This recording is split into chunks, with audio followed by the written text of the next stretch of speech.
কথা এষাৰ সুধিম বুলি ভাবিছিলোঁ মানে কথাটো হ'ল কি ভাদ মাহৰ ফৰকাতি দিনাখন কৰ্মত কিন্তু মই মিস্ত্ৰী গতিকে সেইদিনাখন যদি ধৰি লওক আমাৰ গৃহত নাম কীৰ্তন কৰা যায় তাত কিবা অপৰাধ আছে নেকি মানে সেইদিনটো বিশ্বকৰ্মা পূজাৰ কাৰণে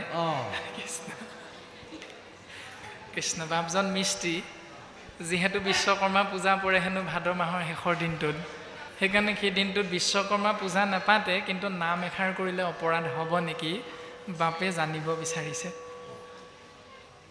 খুব এভাগী সুন্দৰ ভাৱনা বাপজনে প্ৰকাশ কৰিছে বাপজনাৰ চৰণ কমলত আমি সেৱা নিবেদন কৰা হৈছে আৰু আমাৰ শ্ৰদ্ধাৰ অনিল তাঁতী বাপ আৰু মন্টু ৰাজা বাপ আহি আমাৰ মাজত উপস্থিত হৈছে আমি দুইজনৰ চৰণ কমলত মান্য অনুসাৰে ভক্তিৰ সেৱাভাগী অৰ্পণা কৰা হৈছে এতিয়া আমি বাপজনাৰ উত্তৰটো দিয়া হ'ব বাৰু কিন্তু কৈ থকা হৈছিল যে এজন চৰকাৰী চাকৰিয়ালে যেতিয়া কিবা এটা কাৰণত তেওঁ এমাহ বা দুমাহ ছুটি ল'ব তেতিয়া চৰকাৰে তেওঁ মাহেকীয়া দৰমহাটোৰ পৰা কিবা এটা কাটি দিয়ে নেকি ছুটি লোৱাৰ কাৰণে একেটা দৰমহাই দি থাকে সেইটো যি ধৰণে সত্য ঠিক তেনেধৰণে কৃষ্ণ নাম আশ্ৰয় কৰাটো হ'ল অবিনাশী ফল বুলি কৈছে হাজিৰা কৰা মানুহজনে যি ধৰণে কৰ্ম কৰিলেহে পইচা পাব নকৰিলে পইচাটো আপোনালোকে নিদিওঁ বুলি নিজেই কৈছে ঠিক তেনেকৈ ৩৩ কোটি দেৱ দেৱতাৰ চৰণত যিদিনা পূজা ভাগ দিব তেওঁ সেইদিনাৰ কাৰণে কৃপা কৰিব সেইটো হ'ল বিনাশী কৃপা সেইটো হ'ল বিনাশী ফল সেইটোৰ দ্বাৰা জীৱৰ তৰণ নহয়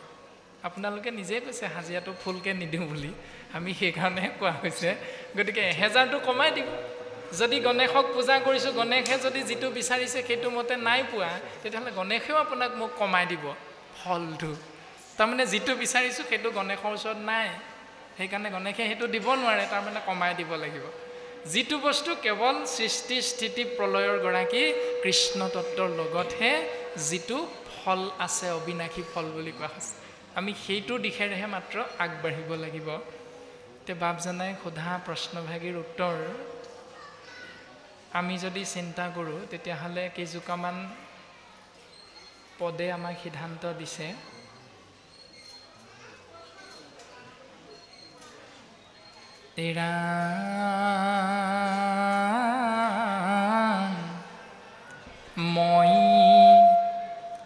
মই হৰ ব্ৰহ্মা ইন্দ্ৰ যত দেৱগণ মুখ কদিবাক নপাৰোঁ হে কুজন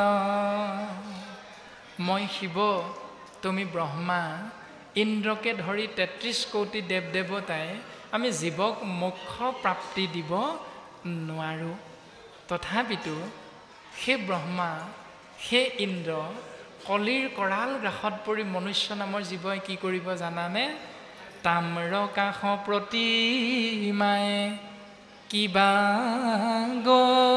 গতি দিব কলিত মলিন লোকে ইহাংকে পূজিব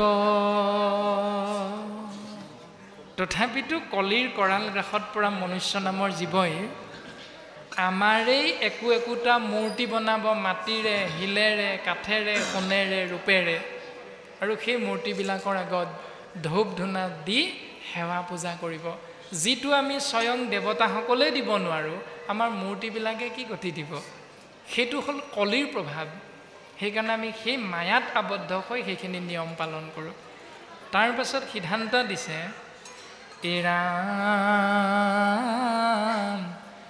ঈশ্বৰ কৃষ্ণক এৰি যিটো জনে পূজে অন্য দেৱতাক কুকুৰৰ লান যে ধৰি মূঢ়জনে খোজে সিন্ধু তৰিবাক ঈশ্বৰ কৃষ্ণৰ চৰণলৈ নগৈ অন্য দেৱতাৰ চৰণত গৈ এই ভৱ সংসাৰখন তৰিব পাৰিম বুলি যিসকলে ভাবে সেইসকলৰ সেই ভাৱনাটো হ'ল নিজৰ পোহনীয়া কুকুৰটো ভৰা সাগৰত দলি মাৰি নিজেও সাগৰৰ মাজলৈ জাপ মাৰি দি কুকুৰটোৰ নেগুৰডালত ধৰি সংসাৰ অৰ্থাৎ এই সাগৰখন পাৰ হৈ যাবলৈ কৰা সেই বৃথা চেষ্টা বুলি শাস্ত্ৰই সিদ্ধান্ত দিছে। তাৰপাছত সিদ্ধান্ত দিলে ঈশ্বৰ কৃষ্ণক যিটো অন্য দেৱতাৰ সম বোলয় অধম মোৰ সমতি 84 নৰক ভুঞ্জি পাপৰ জনিত সিটো অৱশ্যে শুইবে কৌত পতি। ঈশ্বৰ কৃষ্ণক অন্য দেৱতাৰ লগত সমান বুলি ভাবি যিসকলে সেই নিয়মটো পালন কৰিব তেওঁলোকে 84 লক্ষবাৰ নৰক যোনিত ভ্ৰমণ কৰিব লাগিব। বাপে কোৱাটো সেইটোৱে, বিশ্বকৰ্মা পূজা পতা নাই, কিন্তু সেইদিনা সেই নিয়মটো কৰিছোঁ। তাৰমানে ঈশ্বৰ কৃষ্ণক বিশ্বকৰ্মাৰ লগত সমান ভাৱনা কৰি সেই নিয়মটো কৰা হৈছে। সৰস্বতী পূজাৰ দিনা গোপাল গোবিন্দ যদুনন্দন কৃষ্ণৰ চৰণে লৈলো শৰণ বুলি যদি বৰতাল বজাই নাম গোৱা হয়, তেতিয়াহ'লে সৰস্বতীৰ লগত ঈশ্বৰ কৃষ্ণক সমান কৰা হয়। আৰু সেইটো হ'ল গীতা শাস্ত্ৰত কৈছে মিখলাই কৰা পূজা, ঘোঁৰাৰ শৃংগাৰ, শৃংগাৰতে সুখ নাই কটি ভাঙে তাৰ, যেন শিমলুৰ পুষ্প পৰি থাকে তলে, সেইমতে অভক্তৰ দ্ৰব্য মই নলওঁ সকলে। সেই অভক্তৰ পূজা দ্ৰব্য মই গ্ৰহণ নকৰোঁ সখা, এই বুলি গীতা শাস্ত্ৰটো সিদ্ধান্ত দিছে। তাৰপাছত একাদশ স্কন্ধত খুব সুন্দৰভাৱে ভগৱন্ত কৃষ্ণই উদ্ধৱৰ আগত সিদ্ধান্ত দিছে যে সেই সখা উদ্ধৱ, তুমি মনত ৰাখিবা যে মই হেন ঈশ্বৰক এৰি যিটো জন, যে মই সৃষ্টি স্থিতি প্ৰলয়ৰ গৰাকী ঈশ্বৰক এৰি যিজনে অন্য দেৱতাৰ চৰণলৈ যাব, তেতিয়াহ'লে তাক কিন্তু মই ঘোৰতৰ শাস্তি প্ৰদান কৰোঁ। গতিকে উদ্ধৱ, তুমি কথাটো মনত ৰাখিবা। তৃতীয় স্কন্ধ কপিল দেৱহূতি আখ্যানতো কপিল প্ৰভুৱে মাতৃ দেৱহূতিৰ আগত এনেধৰণে সিদ্ধান্ত দিছে। গতিকে আমি ঈশ্বৰ কৃষ্ণদেৱক যদি অন্য দেৱতাৰ লগত সমান বুলি ভাবি সেই নিয়মটো যদি পালন কৰোঁ, তেতিয়াহ'লে আমাতকৈ আৰু পাপী দ্বিতীয়জন নাই বুলি শাস্ত্ৰই আমাক খুব সুন্দৰভাৱে সিদ্ধান্ত দিছে। গতিকে পৰম বৈষ্ণৱজনাৰ চৰণ কমলত আমি ভক্তিৰ সেৱাভাগী অৰ্পণা কৰা হৈছে। ঈশ্বৰ কৃষ্ণক অন্য দেৱতাৰ লগত কেতিয়াও সমান কৰাটো শাস্ত্ৰই আমাক সিদ্ধান্ত নাই দিয়া। আৰু ঈশ্বৰ কৃষ্ণক এৰি অন্য দেৱতাৰ চৰণত গৈ সেৱা কৰা মানে সিদ্ধান্ত এটা দিছে, এৰা বচনে কেৱল মাত্ৰ হৰিত শৰণলৈ, চিত্তে আন দেৱক ভজ, জানিবাহা কদাচিতো সিদ্ধি সিটো নলভয়, হৰিতাৰ সন্তোষ নহয়।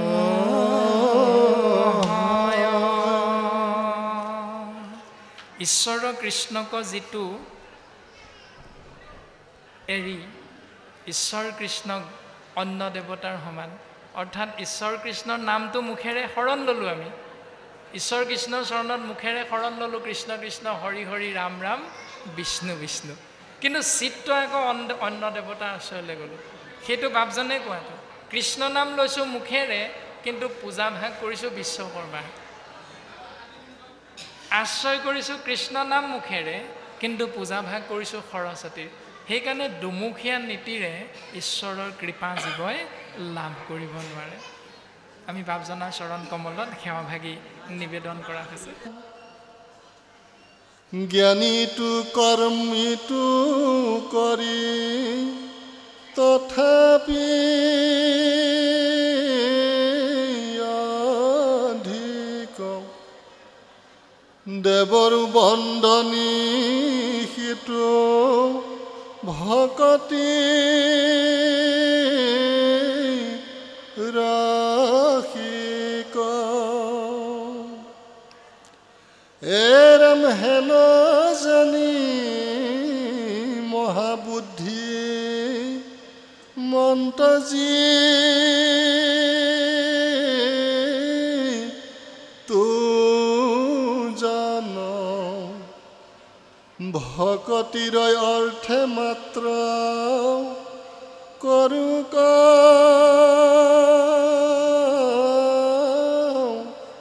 যতন কালে কৰ্মে মিলাই বেক বিষয়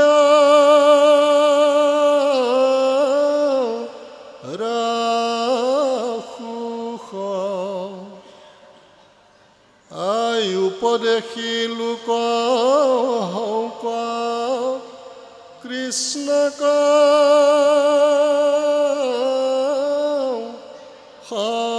সমুখ হৰি ৰাম ৰাম ৰাম কৃষ্ণ কৃষ্ণ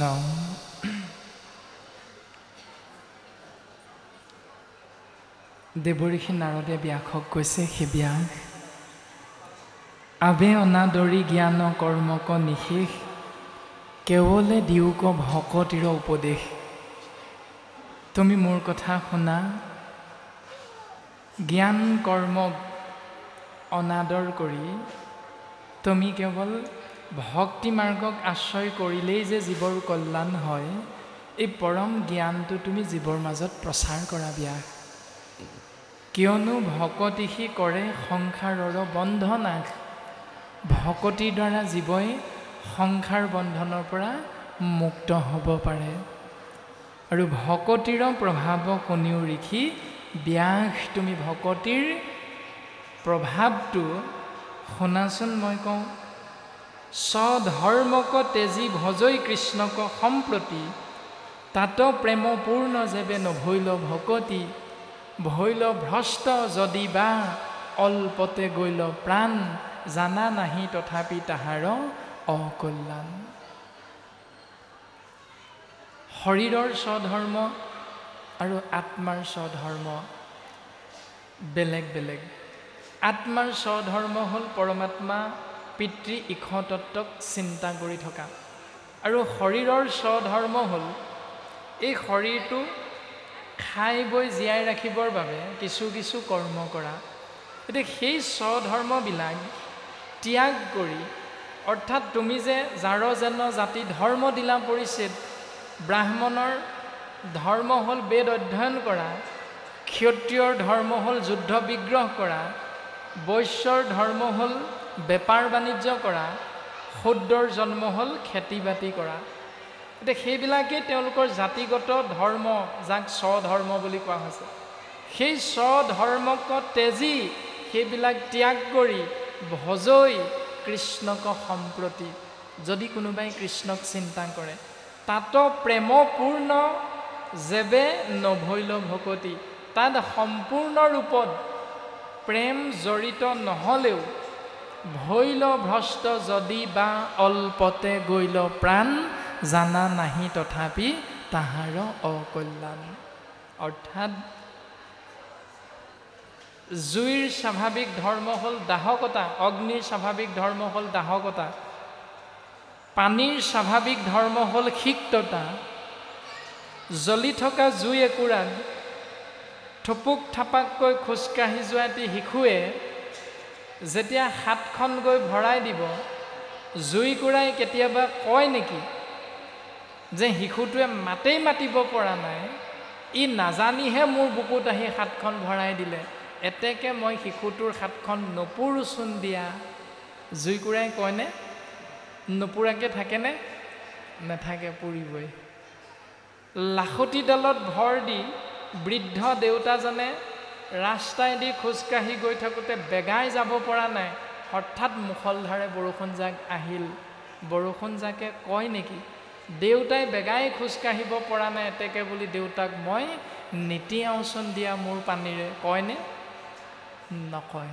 তাৰমানে জুইৰ ধৰ্ম হ'ল দাহকতা, পানীৰ ধৰ্ম হ'ল সিক্ততা।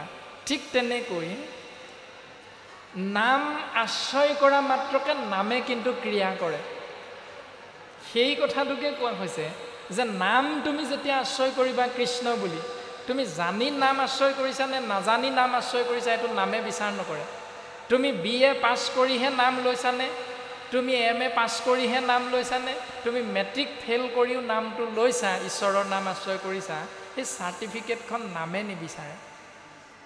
তুমি ধুতি পঞ্জাবী পিন্ধি কৃষ্ণ নাম লৈছানে, তুমি লং পেণ্ট চাৰ্টযোৰ পিন্ধি কৃষ্ণ বুলি কৈছা, এইটো নামে বিচাৰ নকৰে। নামে কিন্তু নাম আশ্ৰয় কৰাজনক ক্ৰিয়া কৰে। সেইকাৰণে তুমি নাম যেতিয়া আশ্ৰয় কৰিবা, সেই নাম আশ্ৰয় কৰি থকা মুহূৰ্তত তুমি গাড়ীখন চলাই অফিচলৈ গৈ আছা নে তুমি পথাৰত বিৰিয়া পাত লৈ ডাঙৰি ভাৰ কঢ়িয়াই আছা, নে তুমি পথাৰত কাঁচিখন লৈ ধান কাটি আছা, নে তুমি পথাৰত গৰুহাল লৈ হাল বাই আছা, নামে সেইটো বিচাৰ নকৰে। তুমি য'তেই নাথাকা, তুমি যে নাম আশ্ৰয় কৰি আছা, জানিয়ে লওক বা নাজানিয়ে লওক, তাত প্ৰেম পূৰ্ণ যেবে নভৈল ভকতি। শাস্ত্ৰসন্মতে আপুনি মই সমাজত চলি থকা নীতি নিয়ম অনুসাৰে তুমি কৃষ্ণ বুলি কোৱা নাই, তুমি গা ধুই কৈছা নোধোৱাকৈও কৈছা, কিন্তু কৃষ্ণ নামে সেই জীৱক ক্ৰিয়া কৰিব। সিদ্ধান্ত দিছে জানা নাহি তথাপি তাহাৰ অকল্যাণ। তেওঁৰ অকল্যাণ নহয়, তেওঁ কল্যাণেই হ'ব। কিবা এটা পাব তেওঁ, কিন্তু কি পাব সেইটো নিৰ্ধাৰণ কৰিব তেওঁ কি ভাৱনাযুক্ত হৈ কৃষ্ণ বুলি কৈছিলে। সেই ভাৱনাটো অনুসৰিহে তেওঁ ফলটো লাভ কৰিব। তাৰ পাছত সিদ্ধান্ত দিছে যে ঊৰ্ধ্ববাহু কৰি হেৰা কৰোঁ অংগীকাৰ। দেৱঋষি নাৰদে কৈছে যে মই ঊৰ্ধ্ববাহু কৰি তোমাক অংগীকাৰ কৰি ক'ব পাৰোঁ, সেইজনে যদি অধম জাতিত গৈও পাছৰ জন্মত জন্ম হ'ব লগা হয়, তেতিয়াহ'লে জ্ঞানীটো কৰ্মীটো কৰি তথাপি অধিক দেৱৰো বন্দনী সিটো ভকতি ৰসিক। তেওঁ জ্ঞান মাৰ্গ আশ্ৰয় কৰা ব্যক্তিজনতকৈ কৰ্ম মাৰ্গ আশ্ৰয় কৰা ব্যক্তিজনতকৈ, অৰ্থাৎ শ্ৰাদ্ধ পিণ্ড হোম ব্ৰত তীৰ্থ স্নান যাগ যজ্ঞ পূজা পাতল কৰি এই সংসাৰ এৰি যোৱা সেই জীৱাত্মাতকৈ কিন্তু সেইজন যিজনে কৃষ্ণ বুলি কৈ মৃত্যুবৰণ কৰিলে, সেইজন অধম জাতিত জন্ম হ'লেও জ্ঞান মাৰ্গ আৰু কৰ্ম মাৰ্গ আশ্ৰয় কৰা ব্যক্তিজনতকৈ তেওঁ কিন্তু শ্ৰেষ্ঠ বুলি শাস্ত্ৰই সিদ্ধান্ত দিছে। দেৱৰো বন্দনী সিটো ভকতি ৰসিক। তেওঁক দেৱতায়ো বন্দনা কৰে, বিচাৰি ফুৰে বুলি কৈছে। ইমান উত্তম বুলি কৈছে সেইজনক। এতিয়া আমি কোনটো কৰিম চিন্তা কৰিলে উত্তৰটো পাই যাম। তাৰ পাছত সিদ্ধান্ত দিলে হেন জানি মহাবুদ্ধি মন্ত যিটো জন, এই পৰম সত্যটো জানি বুজি যিজন মহান বুদ্ধিয়ক, ভকতিৰ অৰ্থে মাত্ৰ কৰোক যতন। সেইকাৰণে সেইজনে ভক্তিৰ অৰ্থেহে নিজৰ জীৱনটো আগবঢ়াই নিবলৈ চেষ্টা কৰে। তাৰ পাছত কালে কৰ্ম মিলাই বেক বিষয়ৰ সুখ উপদেশী লোক হৌক কৃষ্ণক সন্মুখ। কাল মানে হ'ল সময়।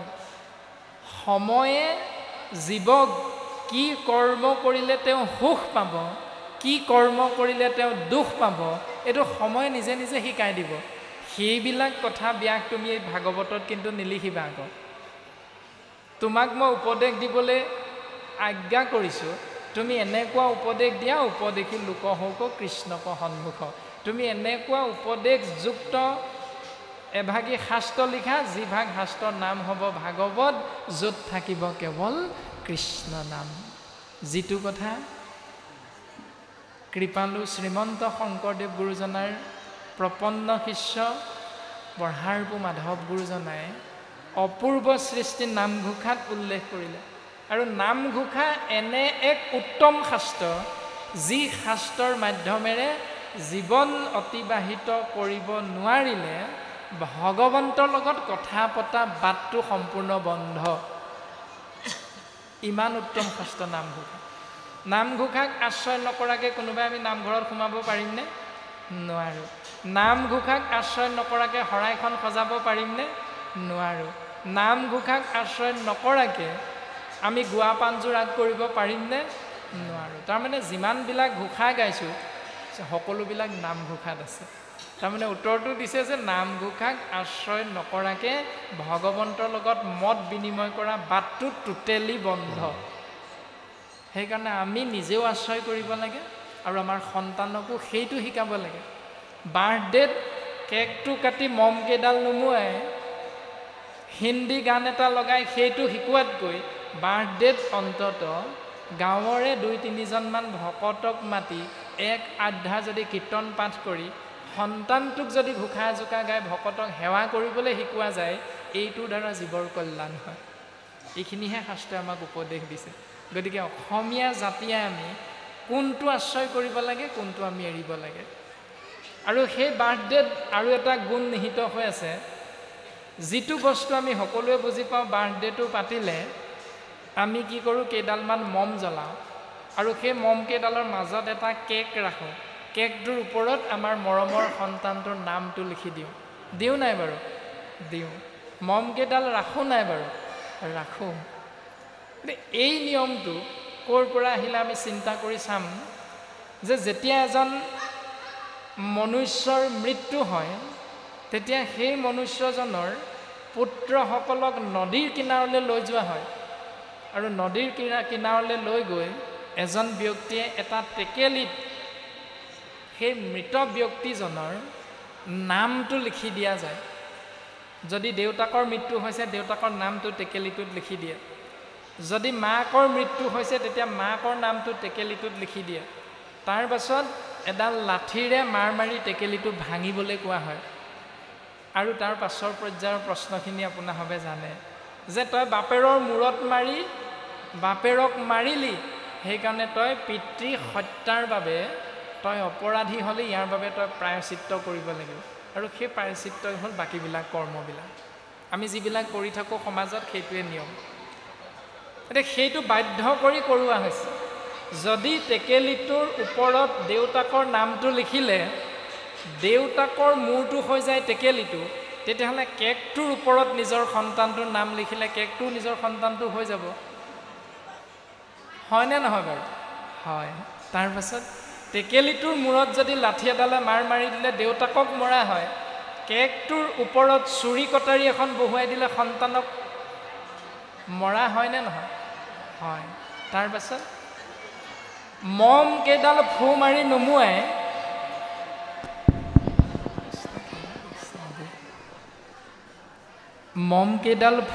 নুমুৱাই চুৰি কটাৰীখন ভৰাই কেক এডোখৰ এৰুৱাই পিতৃ মাতৃৰ মুখত দি দিয়া যায়। তাৰমানে আন্ধাৰত পিতৃ মাতৃয়ে নিজৰ সন্তানৰ বুকুত চুৰি ভৰাই সেই সন্তানৰে মাংস টুকুৰা নিজে ভক্ষণ কৰা। এইটো এতিয়া শুদ্ধ নে অশুদ্ধ? চিন্তা কৰিব লাগে নিজে নিজে। তাৰ পাছত সেই সন্তানৰে মেট্ৰিক পৰীক্ষাৰ আগে আগে সেই সন্তানে যেতিয়া ইণ্টাৰভিউ এটা দিবলৈ যাব, তাৰ আগে আগে আমি কোনটো নিয়ম পালন কৰোঁ? বাক্যবোৰ শুনিছে নাই ভাল?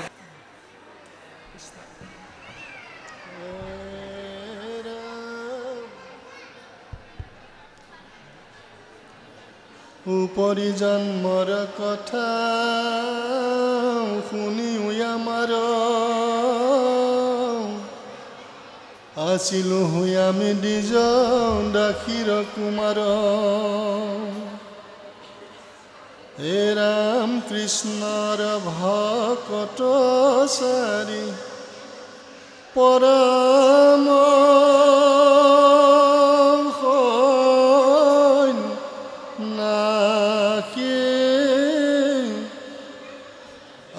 বঞ্চিলা বাৰিষা ব্ৰাহ্ম নৰ ঘৰে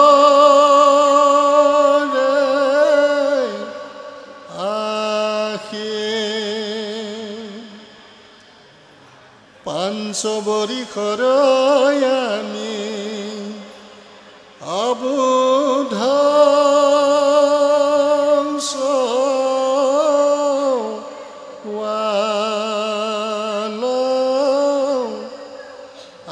পাঞ্চি লেখে ধৰুণীতে তাসম্বাৰ আল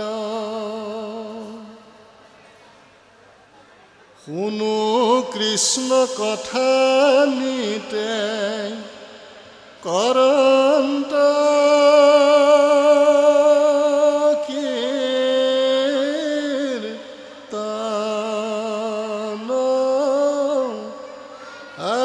সম্বাৰ কৰোঁ আৰু উচিষ্ট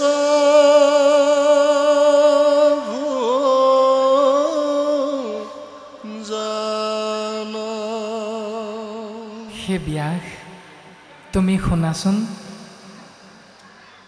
আমি যে নাৰদ হ'লোঁ, ইয়াৰ আগতে আমি এগৰাকী দাসীৰ পুত্ৰ আছিলোঁ আৰু সেই দাসীগৰাকী এজন ব্ৰাহ্মণৰ ঘৰত কাম কৰা দাসী আছিল।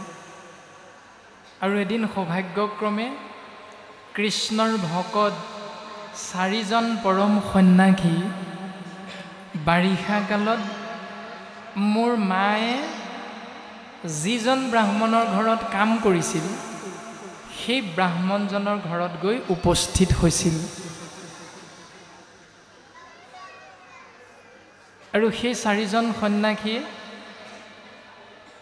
যতি, বিভু, অৰুণ আৰু অৰুণী, সেই 4জন কৃষ্ণৰ পৰম সন্ন্যাসীয়ে ব্ৰাহ্মণজনৰ ঘৰত উপস্থিত হওঁতে সৌভাগ্যক্ৰমে ব্ৰাহ্মণজনে মোৰ মাতৃক, সেই 4জন ভকতক সেৱা কৰিবৰ বাবে দায়িত্ব অৰ্পণ কৰিছিল। আৰু সৌভাগ্যক্ৰমে মোৰ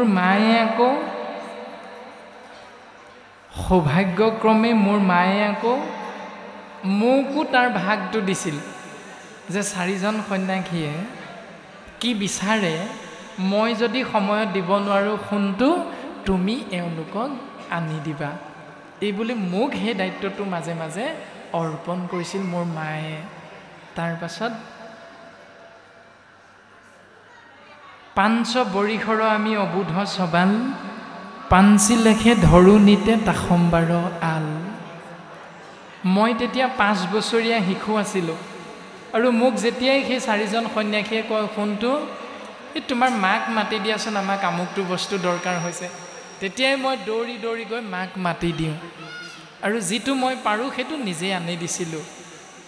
এনেকৈ পাঞ্চি লেখে ধৰুণীতে তাসম্বাৰ আল, মোক আজ্ঞা কৰা মাত্ৰকে মই তেওঁলোকৰ আলপৈচান ধৰিবলৈ আগবাঢ়ি যাওঁ।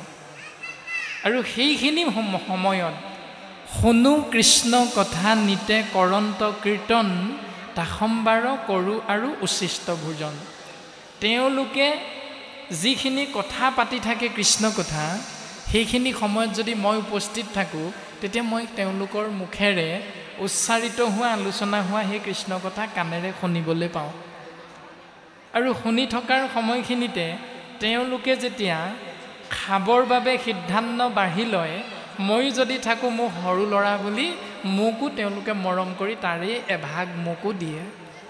অৰ্থাৎ তাসম্বাৰ কৰোঁ আৰু উচিষ্ট ভোজন, তেওঁলোকে মোক তেওঁলোকৰ ভাগৰ পৰা অকণমান খাবলৈ দিয়ে মৰমতে, সেইখিনিও মই খাইছিলোঁ। তাৰ পাছত গুচাই ল মনৰ মল সন্তৰ সংগতি, কৃষ্ণ সেন দেৱত পৰিল মূৰ মতি। ৰাত্ৰি দিনে গাইলোঁ কেশৱৰ গুণ যশ, মনত উপজি আখৈ কৃষ্ণ কথা ৰস। তাৰ পাছত সেই 4জন কৃষ্ণৰ পৰম ভকত সন্তৰ সংগ পাই মোৰ কৃষ্ণদেৱলৈ মনত পৰি গ'ল। আৰু মনত পৰাৰ লগে লগে দিনে ৰাতিয়ে মই কেশৱৰ গুণ নাম, গুণ যশ, গুণ চৰিত্ৰ মই আশ্ৰয় কৰিবলৈ লাগি গ'লোঁ। তাৰ পাছত পদবন্ধে আমাক ক'ব, বাপে আগবঢ়াই দিব অকণমান, আমি পুনৰ পদৰ মাজলৈ আগবাঢ়িম। কৃষ্ণ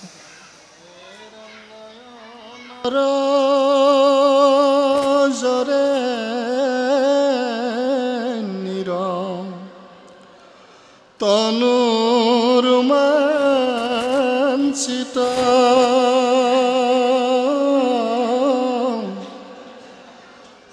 ভকতৰ সংগত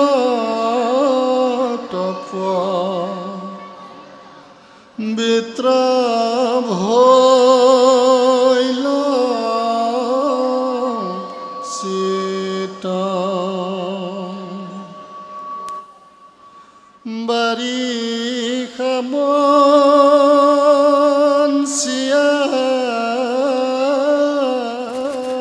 চাৰি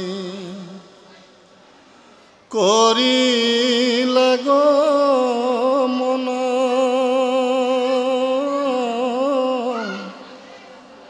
অহেন দেখি মোৰ উত্ৰা অলকৰে মন পাছে পাছে যাওঁ কৰি কাতৰ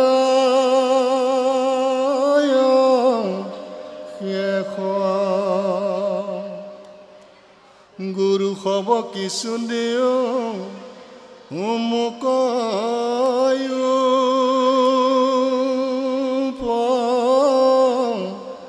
দেখ এৰাম হেন বাপাতকি সংসাৰ ৰকতৰু আখি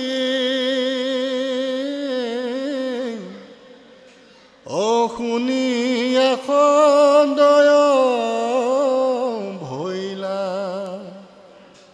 চাৰিও নাখি তাৰপাছত এদিন সেই চাৰিজন ভকত সেই ব্ৰাহ্মণৰ ঘৰ এৰি পুনশ্চ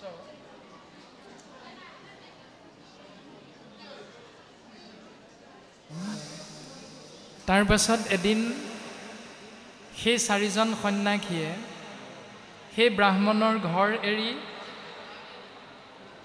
সেই স্থান ত্যাগ কৰিলে অৰ্থাৎ গুচি গ'ল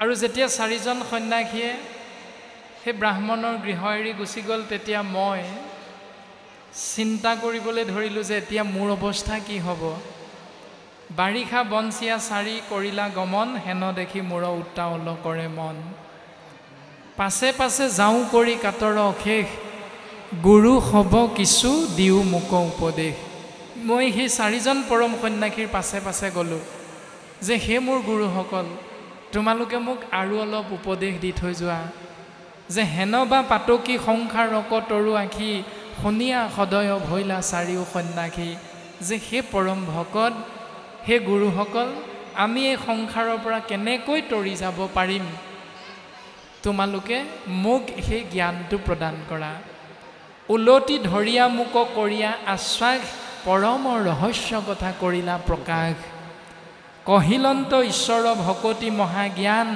যেন অন্ধলাক দিলা দিব্য চক্ষু দান আৰু লাহেকৈ মোৰ সেৱাত চাৰিজন সন্যাসী সন্তুষ্ট হৈ মোক সৰু ল'ৰা বুলি ভাবি হ'লেও তেওঁলোকে মোক কৃপা বৰ্ষণ কৰিলে আৰু ৰহস্য কথাটো মোক প্ৰকাশ কৰিলে ভকতি মহাজ্ঞান মোক প্ৰদান কৰিলে যেনেকৈ অন্ধক দিব্য চক্ষুহে যেন প্ৰদান কৰিলে আৰু লগে লগে বান্ধৱ কৃষ্ণক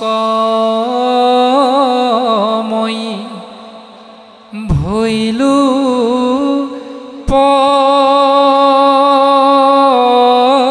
পৰিচয় আন দেৱ ধৰ্মক দেখিলো মায়াময়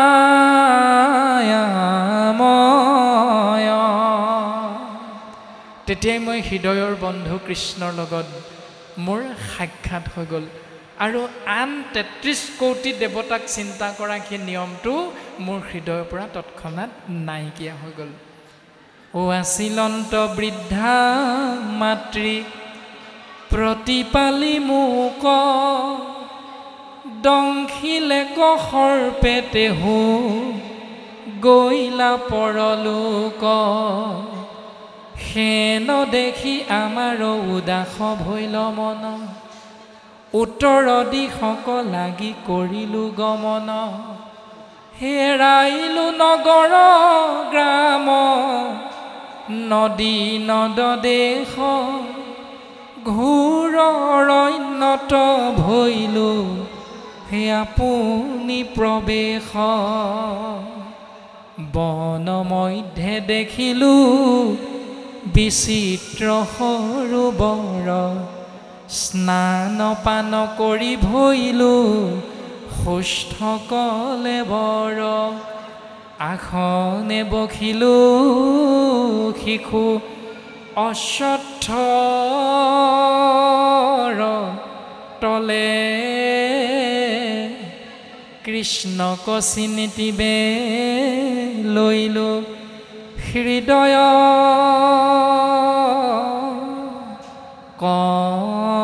কমলে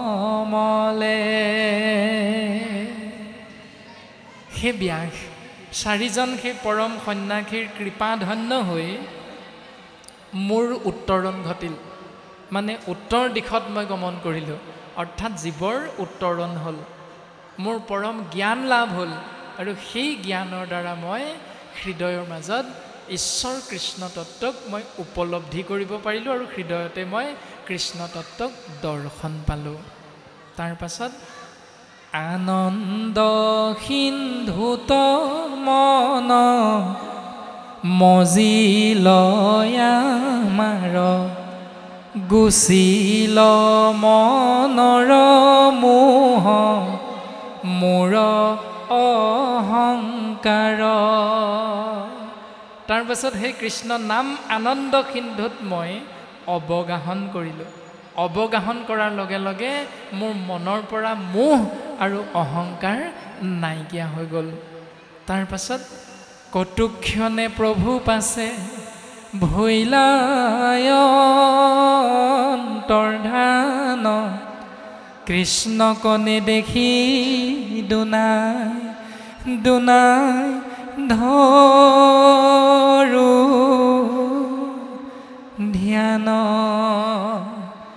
তথাপি নপাওঁ লাগ মাধৱ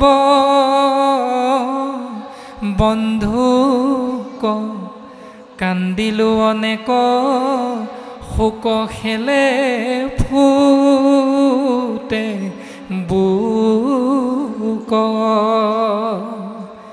এখনে আছিলা হৃদয়ত দেখা দিয়া কৈক গৈলা বন্ধু বুলি ঢাকুৰিলো হিয়া হে ব্যাস কৃষ্ণ প্ৰেমত আপ্লুত হৈ মই কৃষ্ণক বিচাৰি বিচাৰি অনেক কান্দিলোঁ কিন্তু মই কৃষ্ণদেৱক পুনশ্চ আকৌ দৰ্শন নাপালোঁ কিন্তু এটা আচৰিত দৰ্শন মই পাই গ'লোঁ কৰ্ণহন্তে মই শুনিবলৈ পালোঁ অনন্তৰে হে আকাশত শুনিলো বচন এৰিও কমুক লাগি বালক ক্ৰন্দন নতু গুছে সৌম্যকে মনৰ মলজত নপাইবা মোহক দেখা আউৰ ই জন্মত আকাশীবাণী হৈ গ'ল ব্যাস আকাশীবাণীয়ে ক'লে হেৰা বালক তুমি নাকান্দিবা কিয়নো তুমি এই জন্মত আৰু কৃষ্ণক দৰ্শন নোপোৱা আৰু তাৰ পাছতে সৌভাগ্যক্ৰমে মোৰ কি হ'ল জানানে ব্যাস এই ৰামে তেজি আনি নিদিত দাসী পুত্ৰ কলেবৰ পাইবি মূৰ পাৰিষদী তনু শ্ৰেষ্ঠতৰ হৈবে নাৰদ নাম দিব্য ৰূপধৰ ফুৰিবি পবিত্ৰ কৰি লোক নিৰন্তৰ। মই ব্ৰহ্মাৰ মানস পুত্ৰ হিচাপে জন্ম হ'লোঁ আৰু মোৰ শৰীৰটো পাৰিষদী শৰীৰ হৈ গ'ল আৰু নাম হ'ল নাৰদ। এতিয়া সেইটো ভক্তি ব্যাস। মইতো পোনপটীয়াভাৱে ঈশ্বৰ সেৱা কৰা নাই, মই কেৱল কৃষ্ণৰ 4জন ভকতৰ সংগ পাই কৃষ্ণ বুলি ক'বলৈহে শিকিছিলোঁ আৰু তাৰ পাছতে তাকে জনা নজনাই কৃষ্ণ কৃষ্ণ বুলি আশ্ৰয় কৰি থাকিলোঁ। খাওঁতে কৃষ্ণ, শুওঁতে কৃষ্ণ, উঠোঁতে কৃষ্ণ, বহোঁতে কৃষ্ণ, কেৱল কৃষ্ণ নাম আশ্ৰয় কৰিলোঁ। কৃষ্ণ বুলি ক'লে লাভ কি হ'ব তাৰ জ্ঞান কিন্তু মোৰ নাই ব্যাস। তথাপিতো সেই কৃষ্ণ নামৰ মহিমাৰ ফলত মই ব্ৰহ্মাৰ মানস পুত্ৰ পাৰিষদী তনু লাভ কৰিলোঁ আৰু সেয়াই হ'ল ভক্তি ব্যাস। গতিকে তুমি চিন্তা নকৰিবা ব্যাস, তোমাৰ আগত মোৰ এই পাৰিষদী তনু কেনেকৈ লাভ হ'ল ভক্তিৰ মহিমা মই প্ৰকাশ কৰিলোঁ ব্যাস। তুমি এতিয়া সেইটো চিন্তাৰ মাজেৰে আগবাঢ়া আৰু জীৱকো তুমি সেইটো চিন্তাৰ মাজলৈ লৈ যোৱা ব্যাস। তাৰ পাছত পদে আমাক ক'লে ৰাম ভকতিৰ প্ৰভাৱ কহন্তে অদভূত ভৈলো অৱতাৰময়ী হুয়া দাসী সুত। তোমাক ভক্তিৰ প্ৰভাৱৰ কথা মই কি ক'ম ব্যাস। মই দাসীৰ পুত্ৰ হৈছিলোঁ কিন্তু মই পাৰিষদী তনু লাভ কৰি দেৱঋষি নাৰদলৈ উত্তৰণ ঘটিলোঁ। তাৰ পাছত মহাহৰি প্ৰসাদে তৰিলোঁ ঘোৰ মায়া হেন জানি ব্যাস জগতকে কৰা দায়া। মই মহাহৰিৰ কৃপা ধন্য হ'লোঁ, পাৰিষদী তনু লাভ কৰিলোঁ, নাৰদ হ'লোঁ।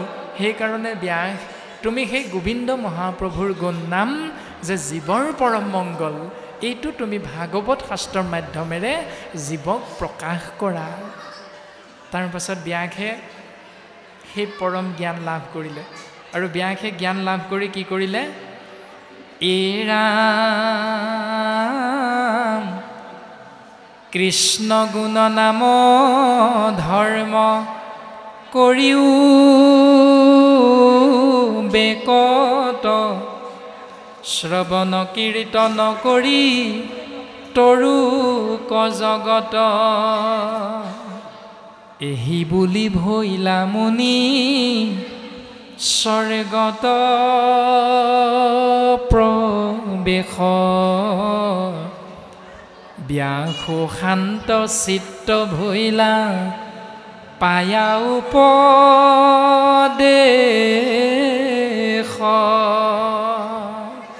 তেতিয়াহে ব্যাসৰ চিত্ত শান্ত হৈছে। কেতিয়া? যেতিয়া কৃষ্ণ গুণ নাম উপদেশ পালে দেৱঋষি নাৰদৰ পৰা, অৰ্থাৎ সন্ত সংগত জীৱৰ কল্যাণ হয়। এই পৰম সত্যটো আমাক দৰ্শন কৰাইছে। তাৰপাছত ব্যাসে কি আশ্ৰয় কৰিলে পদে আমাক ক'ব, বাপে অকণমান আগবঢ়াই দিব, আমি পুনৰ পদৰ মাজলৈ আগবাঢ়িম। কৃষ্ণ ৰাম কৃষ্ণৰ মূৰ্তি ক পাছে কৰিলা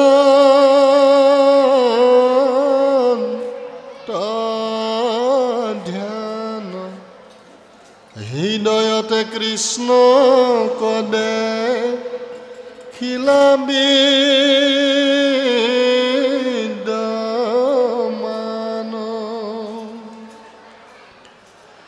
বাম পাশে মায়া দক্ষিণত ভক্তি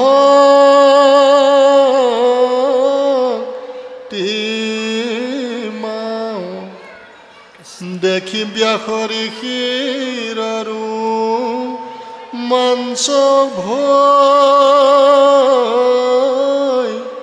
লাগাও মায়ায় বান্ধন্ত ভক্তি মাতৃমে লাৱন্ত দুহানু মধ্যস্থ ভাৱে আছা ভগৱন্ত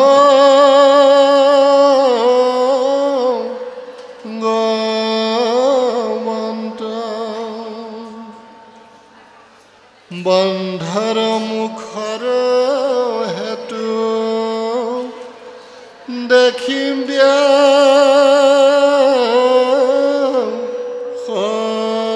হৰিষি ভাগৱত শাস্ত্ৰ পাছে কৰিলা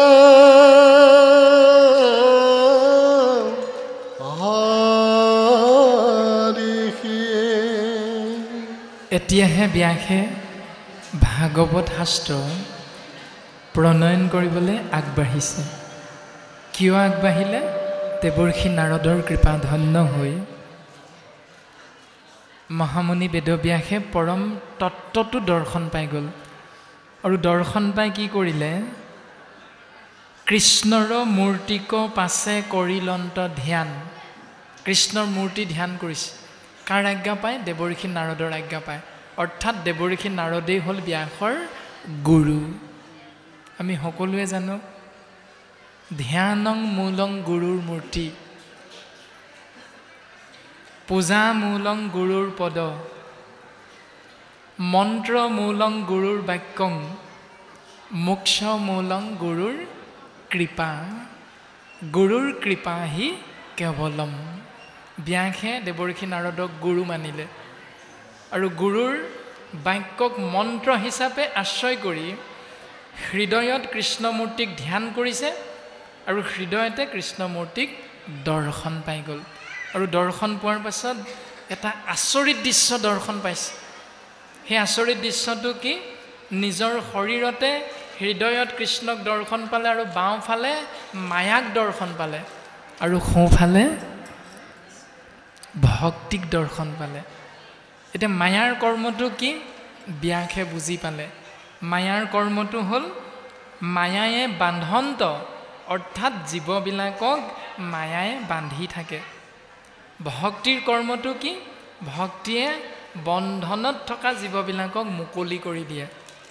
আৰু এই ৰহস্যটো ব্যাসে বুজি পায় কি কৰিলে? বন্ধৰ মুখৰ সেতু দেখি ব্যাসৰ ঋষি বন্ধনৰ পৰা মুখ্য প্ৰাপ্তিৰ দিশেৰে আগবাঢ়িব পৰা ব্যৱস্থাটো তত্ত্বটো বুজি পাই ব্যাসে ভাগৱত শাস্ত্ৰ পাছে কৰিলা হৰিষি। হৰিষি মানে আনন্দিত বা আনন্দ। ব্যাসে আনন্দিত মনেৰে উত্তম শাস্ত্ৰ ভাগৱত ৰচনা কৰিছে। এতিয়া এইখিনিতে আমি উত্তৰটো পাব লাগিব যে 4 বেদ 14 শাস্ত্ৰ 17 পুৰাণ হ'ল জীৱৰ বন্ধৰ কাৰণ। মানে জীৱই বান্ধ খাই থাকিব লাগিব তাত থাকিলে। আৰু যদি ভাগৱত শাস্ত্ৰৰ মতেৰে জীৱনটো অতিবাহিত কৰোঁ তেতিয়াহ'লে জীৱই মুক্তি লাভ কৰিব। এইটোৱে সিদ্ধান্ত দিছে আমাক। তাৰ পাছত পদে ক'ব, বাবে আমাৰ কথাখিনি আগবঢ়াব, আমি পুনৰ পদৰ মাজলৈ আগবাঢ়িম। কৃষ্ণ কৃষ্ণ মাধৱ ৰাম। ৰাম পৰম ৰহস্য মহা ভকতিৰ পন্থ শোকক পহাইলাই এইটো ভাগৱত গ্ৰন্থ। প্ৰথম স্কন্ধৰ 6 অধ্যায়ৰ তথা গৈল ব্যাস নাৰদ বাদইটো কথা। এই পৰম ৰহস্য মহাভকতিৰ পথটো ব্যাসদেৱে নিজৰ সন্তান শুকদেৱক পঢ়াইছে। তাৰমানে ভাগৱত। তাৰ পাছত প্ৰথম স্কন্ধৰ 6 অধ্যায়ৰ কথা গৈল ব্যাস নাৰদ সংবাদ ইটো কথা। মূল সংস্কৃত ভাগৱতৰ প্ৰথম স্কন্ধৰ 6টি অধ্যায় কৃপালু শ্ৰীমন্ত শংকৰদেৱ গুৰুজনাই মোৰ মূল সাৰ তত্ত্বটো আনি এটি অধ্যায়তে পদবন্ধে প্ৰকাশ কৰিছে। কিন্তু মূল সংস্কৃতত 6টা অধ্যায় আছে, এইখিনিলৈকে 6টা অধ্যায় আছে, কিন্তু শংকৰ গুৰুজনাই সেই 6টা অধ্যায় সাৰ তত্ত্বটো উদ্ধাৰ কৰি এটা অধ্যায়তে সুন্দৰভাৱে আমাক এই জ্ঞানটো দি দিছে। ৰাম শুনা সভাসদ পদ মহাভাগৱত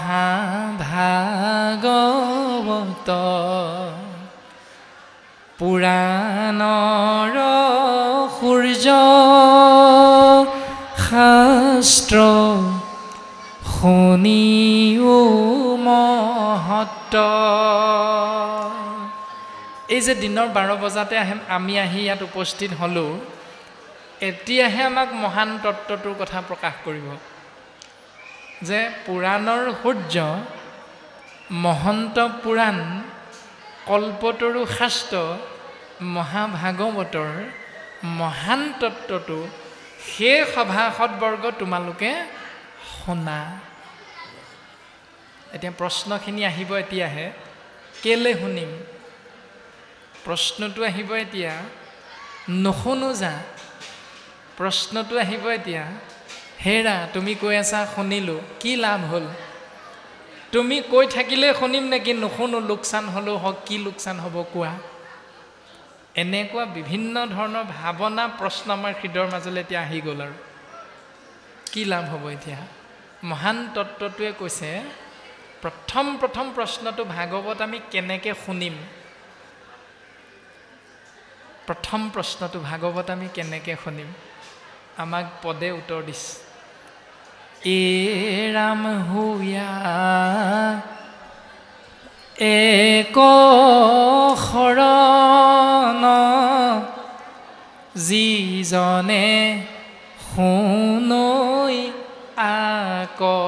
আক মানে ইয়াক অৰ্থাৎ ভাগৱতক, কৃষ্ণ কথাক যিজনে এশৰণীয়া হৈ শুনিব, পাৱৈ পৰম পদ সুখে নিস্তৰৈ মায়াক।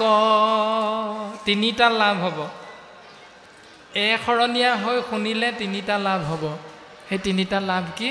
প্ৰথম পৰম পদ পাব, দ্বিতীয়তে আত্যন্তিক সুখ পাব, 3 নম্বৰতে মায়াৰ পৰা পৰিত্ৰাণ পাব।